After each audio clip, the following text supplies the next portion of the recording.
Welcome to Uncharted and Unfiltered, the journey back to you. I am Cynthia Jameson, your host, and this is where we break free from the noise and dive deep into what truly matters you. If you're tired of the shoulds, the expectations, and the pressures to fit into a mold that doesn't serve you, you're in the right place. This isn't a podcast about easy answers or sugar coated advice. This is your invitation to reclaim your path, embrace the unknown, and become the bold, unapologetic version of yourself that's been waiting to show up. It's time to get unfiltered. Let's get started. Hello, hello, and welcome back to Uncharted and Unfiltered, a journey back to you. My name is Cynthia Jameson, and if you are new to me and my work, welcome, welcome, welcome. And if you have been here since the beginning or somewhere along the path, welcome back. I am so glad that you are here with me today. During today's episode, I just want to set a little bit of context because this is in the midst of what I'm experiencing at this moment. And it's personal and it's deeply aligned with a truth that I think many of us are finally waking up to. And I'm so excited about that. And this is the truth: we cannot lead from the old suitcase anymore. I love to work in metaphors and visuals. And so I think you know the one that I'm talking about. It's this metaphorical carry on that we have been dragging behind us. It's packed up with other people's expectations, with outdated roles that no longer serve us, with the shoulds, with the musts, with the let's hold it all together grit that we have learned to mistake for strength. That's the suitcase I'm talking about. Now, I am personally smack dab in the middle of my second Saturn return. And if you have never heard of a Saturn return, I would invite you to think of it as a cosmic checkpoint, if you will, a reckoning, a whisper from the universe that says, hey, is this still working for you? Is this still you? Now, you might be asking yourself, when do Saturn returns happen? I've just heard of this thing. Tell me more.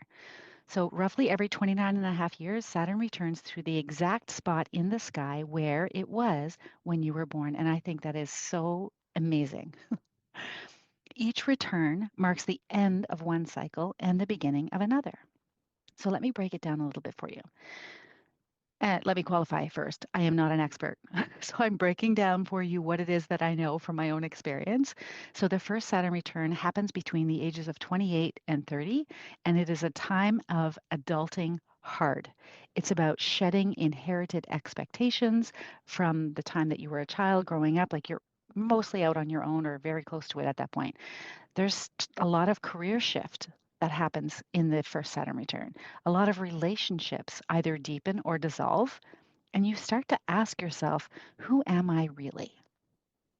The second Saturn return is between 57 and 59, and this one is the deep work. This is a chance to choose truth over roles.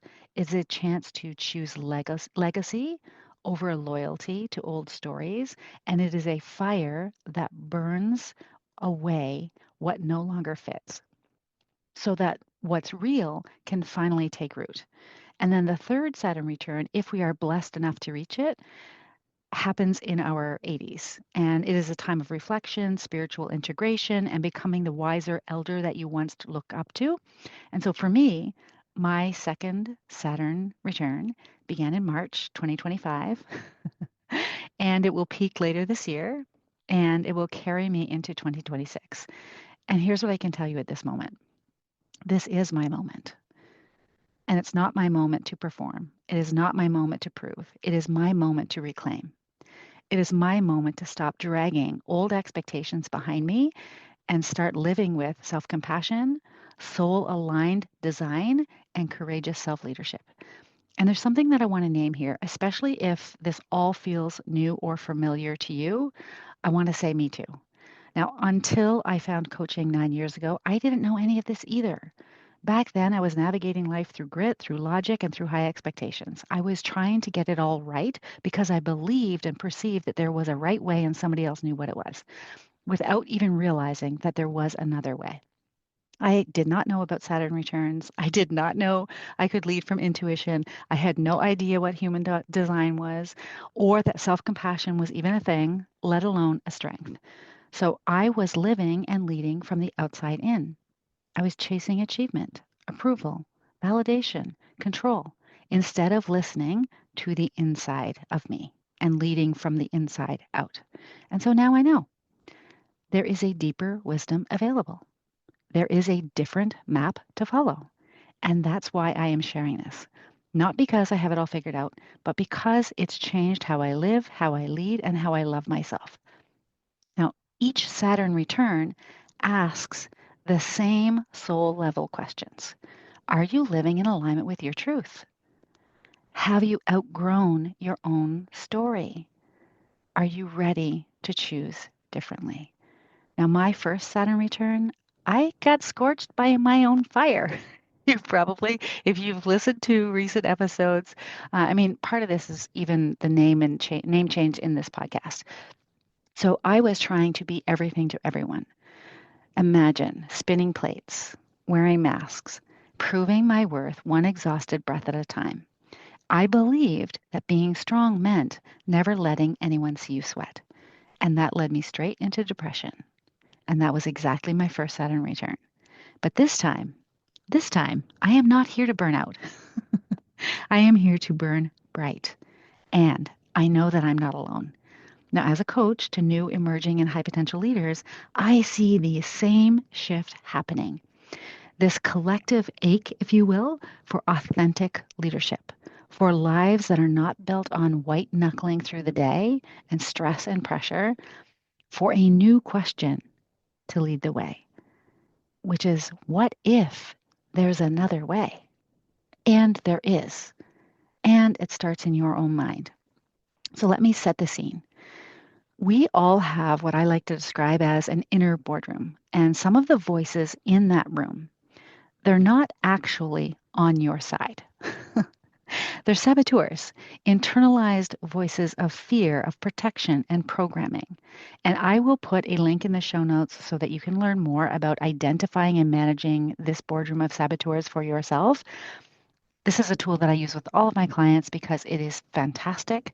It raises awareness so that you can understand where these saboteurs start to come from, their strengths, and also how they don't serve you. They mean well. They really do. They think that they are keeping you safe. And here's the thing. Safe is not the same as fulfilled. This is all of the positive intelligence work, and this is where it comes in because it's a framework to be able to spot the saboteurs and strengthen your sage. I call them an inner boardroom, but the author of the work calls them the saboteur and the sage, that wise, calm, deeply knowing part of you. And let me say one thing really, really clearly. You are not broken. You do not need fixing. You are just running a system that needs an upgrade. Now, as Einstein said, we can't solve our problems with the same thinking we used when we created them. What we need isn't just a better plan. It's a new perspective. It is a shift in consciousness. And lately, I have been in the shift. And now I know why, because of the Saturn return. And so I'm learning, maybe for the first time, what it means to be self-compassionate with the help of Dr. Kristen Neff's work. There's a book that she's written a number of years ago. I've noticed it 3 or 4 years ago, and I just picked it up and bought it. Fierce Self-Compassion, How Women Can Harness Kindness to Speak Up, Claim Their Power, and Thrive. I will put the link in the show notes. I will also link, she has fabulous resources that are free that can help you in your own journey of being self-compassionate, which is hand in hand with the saboteur work. It's really understanding, learning that those parts of you that are old programming, how they're wanting to get your attention so that you can heal them. And so, as part of my work, I am learning to offer myself the same grace that I have always given others. And Dr. Neff talks about this in her work, about how this is much harder for females to give themselves self-compassion than it is in studies that they've done with males, and how and what we can do differently. And so, for me to stop blaming myself for beliefs that I didn't even choose, to stop apologizing for the fire in my voice or the tears behind my eyes. Because here's the truth. It's not my suitcase. The striving, the people pleasing, the perfectionism, those were hand-me-downs, worn thin by years of trying to fit in and measure up. And it is time to unpack. It is time to sort what is mine from what I've inherited and to repack with intention. And of course, some things will still serve resilience, ambition, grit, dreams, but most of it, old roles, outdated beliefs, emotional armor that I don't need anymore. So, part of how I have come home to myself this year was through becoming a certified fear huntress with the Institute of Intuitive Intelligence. That experience over the last 10 weeks rewired how I met uncertainty and fear, not as something to avoid, but as a threshold of authentic power. That gave me more tools to trust my inner compass even more deeply than ever before. And when I paired that, everything that I've learned, with the clarity of human design, things are clicking even more into place. So if you think of this old suitcase as all of the conditioning that we've absorbed over time, the expectations, the shoulds, the roles that aren't really ours, human design reveals your original blueprint. So I will put a link to a resource that I use so that you can explore your human design chart if you have a desire to do that and dive deeper because I am no expert and I do not plan to be. I use many, many, many tools as ways to deepen my own self-discovery. And here's what I've learned. This tool of human design and the chart can show you who you truly came here to be before the world told you otherwise. How your energy is naturally aligned to flow. So they call this your type. How your inner truth speaks and guides your decisions. They call this your authority. How your life journey naturally unfolds. They call this your profile. And the unique gifts that you are here to embody. Now, I have to tell you a couple things. First thing, I feel like this is a very perfect place to put here. I am actually sitting with this idea that I'm not sure how much free will we actually have. Because if I look back on my journey, I'm like, everything I needed to know lined up and was right in front of me just before I needed to know it, all preparing me for the next thing. So when I think about things like that, I'm like, oh, I'm actually not at all surprised that I'm in my Saturn return and that I didn't know any of these sorts of things about fear hunting and about human design and about sacral authority and intuition in the ways that I do now, even a year ago. So when I look at my own chart, here's what I see.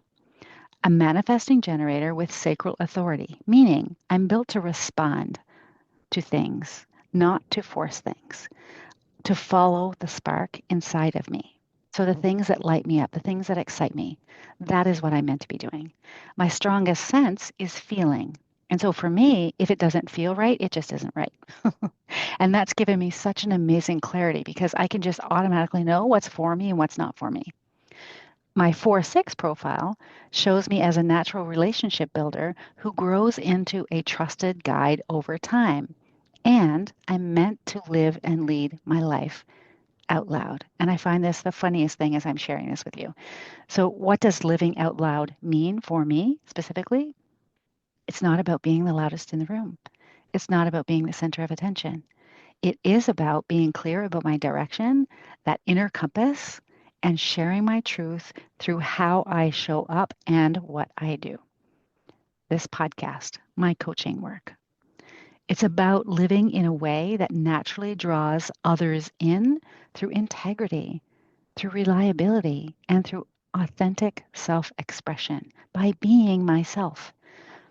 It's also about responding to life's invitations with my gut, which makes me shine with genuine enthusiasm and aligned energy. Now, here's what I do know about myself. That can feel really loud. It can feel really vibrant and alive. However, it's not forced for me. It just comes from such a beautiful inside place, and it feels amazing when I'm in that energy and when I'm just able to be myself, having conversations with people that are deep below the subterranean that I know are going to be changing their lives. That to me is amazing. Now, here's what living out loud looks like for me. It's about saying yes when my gut lights up, not out of obligation or people pleasing. It's about being a calm, clear beacon that others naturally seek for guidance. And here's what I also know about myself. My leadership draws people toward me, not away from. I saw that as an HR professional. I saw that as a community leader when I led the HR AMB. It was an association for HR professionals when I lived in New Brunswick in my early 30s, and I was involved in that for a long time. It's the same thing when I was a religious education coordinator for catechetics. It was the same thing. People were looking for my leadership. And what I think is amazing about that is even without my knowing anything about myself of this way, that took place. Living out loud also looks like sharing my story and sharing my wisdom gradually. In human design, they call this becoming a role model. And I prefer to think about that as leading by example without needing to prove myself, which is what I did for the first like 30, 40 years. I totally was doing that. I'm just learning now even more and more and stepping into my own authenticity. It also looks like building and nurturing a close, trusted circle that amplifies my impact quietly but powerfully. And so when I think about my communities that I'm in, that I really love and that I thrive as being a part of them, or the community that I'm going to be creating, this is what that is going to be designed to do, to amplify impact. So here's what I know. It's not about loud or flashy. It's about being truer to myself. It's not polished, but real. And it's not the lifeboat, but the lighthouse, which has always been something that has been a beautiful image, metaphor. When I think about my early years as a young girl living in Channel, Port aux Basques, Newfoundland, and having the lighthouse and having the sounds of the foghorn, like the imagery for me is very much bringing myself home to myself. And so for me, I have created a visual roadmap for this season of my life. It is a compass for this Saturn return because I'm wanting to get the most out of it. And you will find it in the show notes if you want to take a peek. Totally up to you. You don't have to. But more than anything, here's what I would love to leave you with. We are at a crossroads, and it is a sacred one. We can keep leading from fear, or we can lead from love. And sometimes loving yourself means letting the rain come, letting the words out, letting go of what doesn't belong to you anymore. And maybe you've been waiting for permission to stop performing, to speak out loud, to soften, to say, I want more. I want joy. I want truth. So if you've been waiting, this is your invitation. So please choose to love yourself. Love yourself enough to rest, to speak honestly, to walk away from what no longer fits, to say no, to say yes. Because when you lead from that place, everything shifts. You are not lost. You're coming home. Thank you so much for being here with me today. If this resonated with you, send it to someone you love. And if you're ready to unpack your own suitcase, I'm here. Let's do it together. And until next time, keep leading from love. I hope that you're walking away feeling more aligned with your true self, more confident in the choices ahead, and ready to leave the safe path behind, knowing you've got everything you need within. Remember, the journey to you isn't about finding one perfect direction. It's about trusting yourself enough to explore all of it. If you're ready to dive deeper, join me for the next episode, and don't forget to subscribe so that you never miss the next step on your path. I invite you to join my mailing list at www.cynthiajamesoncoach.ca, where we'll deepen our relationship and you can claim your copy of Your Inner Compass, a guide to charting your course to authenticity. Until next time, stay unfiltered, stay true, and most importantly, stay you.